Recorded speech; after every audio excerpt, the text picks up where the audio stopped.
Only a few people have been so fortunate enough to journey into space. I haven't. Have any of you? I didn't think so.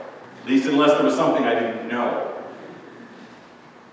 It seems that experience can be very overwhelming from what description of those who have gone into space. And it can be even very life-changing. James Irwin was an astronaut on the Apollo 11 mission, and he got to see the Earth while standing on the moon. Can you imagine that? Being able to look at the Earth from the vantage point of the moon. I can only imagine how overwhelming and awe-inspiring that must be.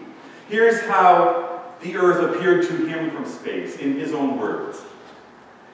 That beautiful, warm, living object looked so fragile, so delicate, that if you touched it with a finger, it would crumble and fall apart.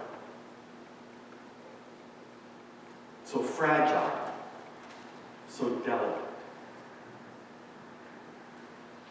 The truth is that the earth and all of creation is indeed fragile and delicate, and so vulnerable too, and unfortunately, it is so often a gift that is abused and even misused. God has blessed us as humanity with the gift of creation. And in the beginning, what are we told about creation as God went through the creation of each day and each new element of this world that we live in? We are told that it was good. And it wasn't only good, it was perfect. Perfect. And yet over the many years of our existence as human beings, we as human beings have compromised the integrity of that gift of creation. We polluted the environment, the lakes, the rivers, the streams, the air that we breathe. We've cut down trees and forests in the name of progress.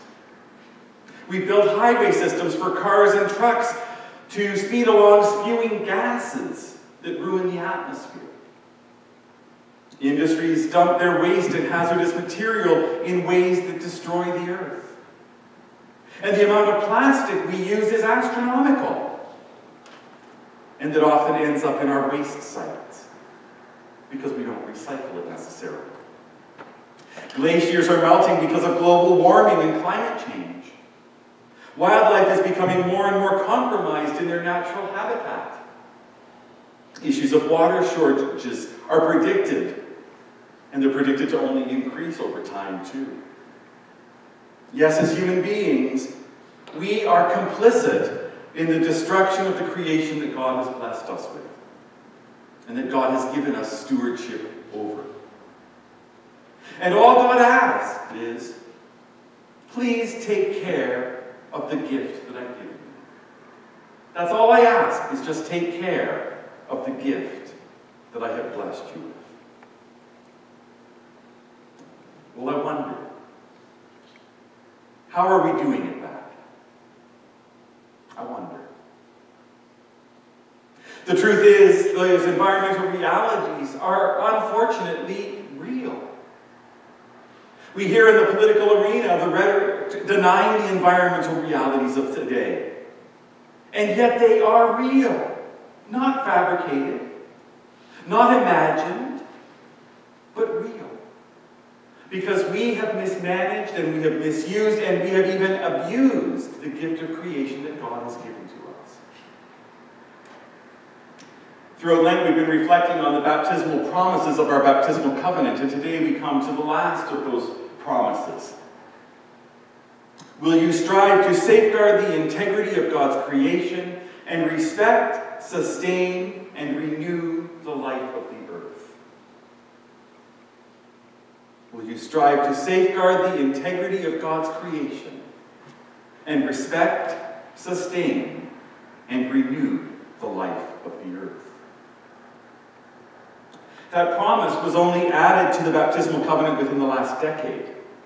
And it was a welcome addition because it reminds us that not only are we to care for all people who are around us, seeking justice and respect and dignity for all people, but we are also to care for all of creation, to work for justice when it comes to creation, to seek respect for creation and dignity for this gift that God has blessed us with.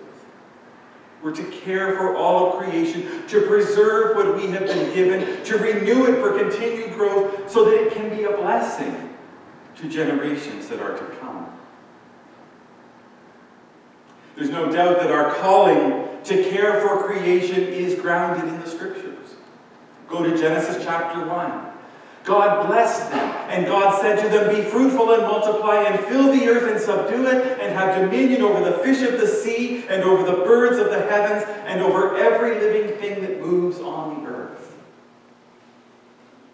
That verse is the original call to stewardship, to care for creation. God first calls humanity to cultivate and to care for his creation, using the gifts and talents that God has blessed us with as part of that creation. Jeremiah makes it pretty clear. He says, "And I brought you into a plentiful land to enjoy its fruit and its good things. But when you came in, you defiled my land and made my heritage an abomination." Prophetic words, aren't they? Sad how prophetic they are. Remember, God sent Jesus to redeem the world, to redeem us as his children. But when God sent his Son to redeem the world, that includes redemption for all of creation too. To make it new. To revitalize what is dying. To restore what has dried up. To restock what has been used up.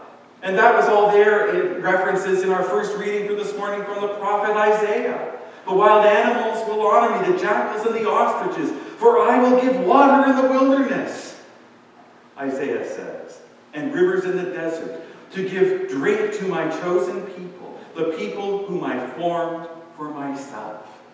That's about renewal. That's about revitalization of all that is dried up and all that has been compromised. And there are many other scriptural references too.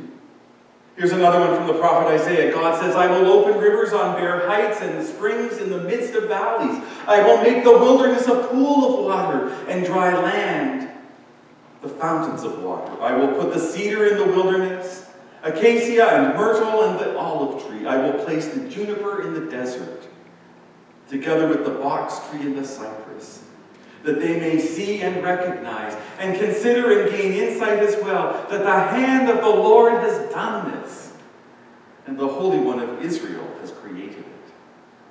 God will redeem creation as much as God will redeem you and me.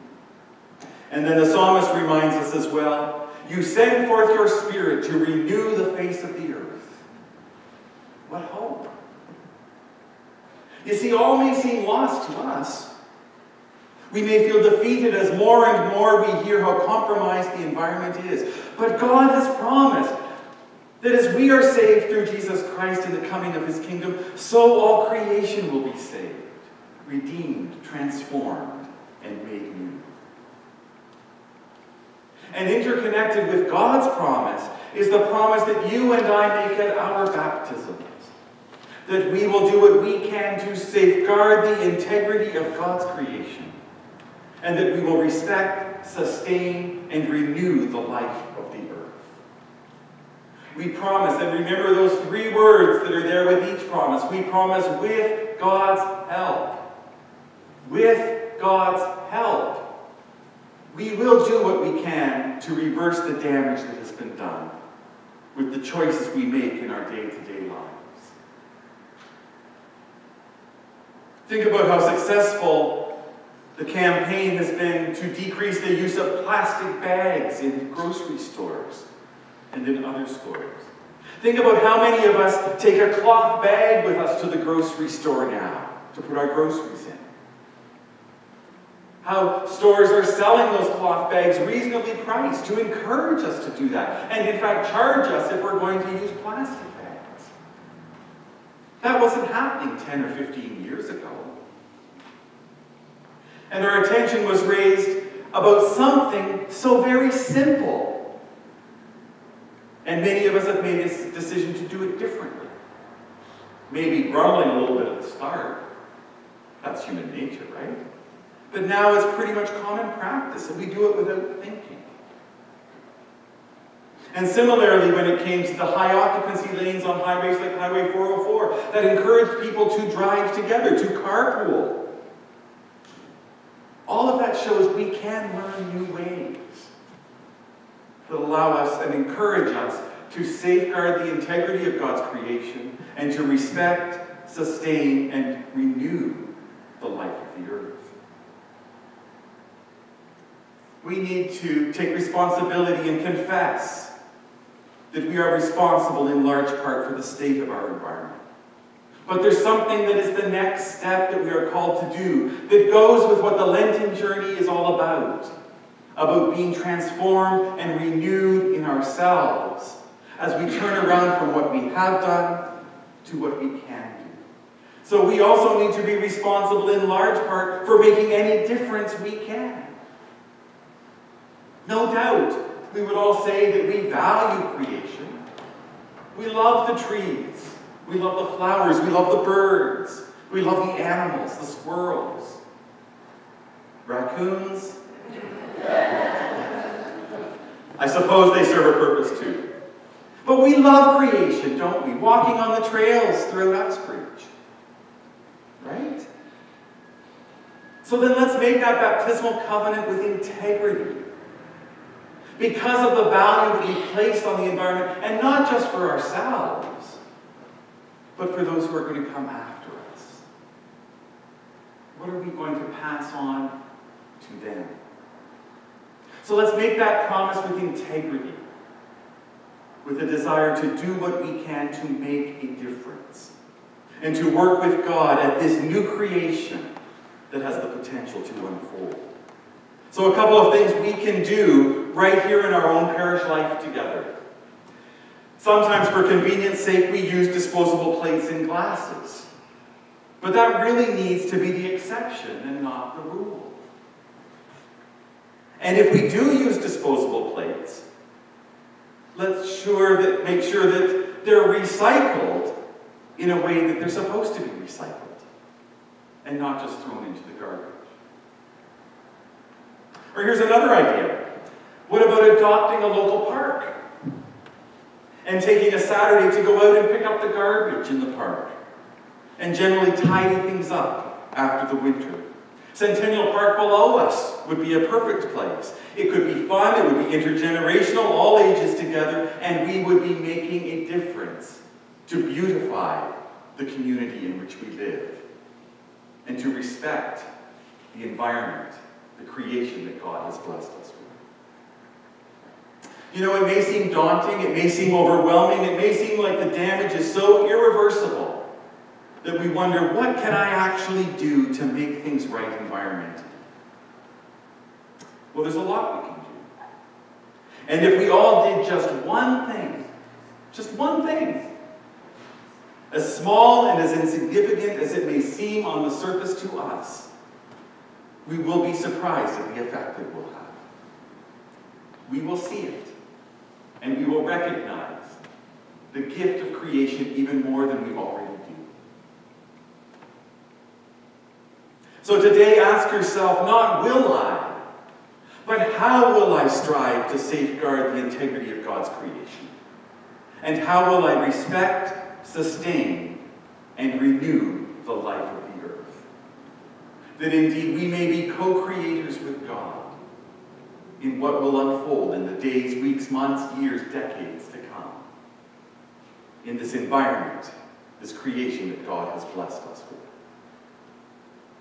So this morning you were given a little pink piece of paper, and on it is the question: how will you strive to safeguard the integrity of God's creation and respect, sustain, and renew the life of the earth? Let's take a moment of quiet, and again I remind us that we do it in a spirit of prayer and in a spirit of commitment. And then we offer it at the foot of the Lenten cross at the time of communion, saying, God, help me to do this. And God, help me to keep this commitment that I make to you, to my brothers and sisters in Christ, and to this whole community that is around me. Let's take a moment to reflect on what we can do.